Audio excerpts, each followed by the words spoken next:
आणि आता नाशिकमधून एक मोठी बातमी समोर येते। नाशिकच्या लासलगाव बाजार समितीत राज्य कांदा उत्पादक संघटनेतर्फे लिलाव बंद पाडत आंदोलन करण्यात आलंय।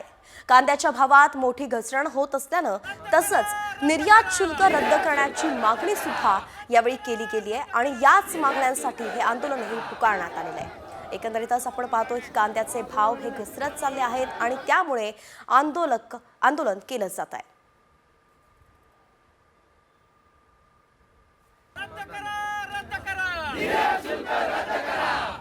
महाराष्ट्रातली सर्वात मोठी जी बाजार समिती आहे लासलगाव कृषी उत्पन्न बाजार समितीमध्ये महाराष्ट्र राज्य कांदा उत्पादक शेतकरी संघटनेच्या नेतृत्वाखाली संपूर्ण कांद्याचे लिलाव रोखून केंद्र सरकारने कांद्यावरील 20% निर्यात शुल्क तत्काळ हटवावे या मागणीसाठी मोठ्या प्रमाणात आंदोलन करण्यात आलं। यावेळेस हजारो शेतकरी आंदोलनामध्ये उपस्थित होते।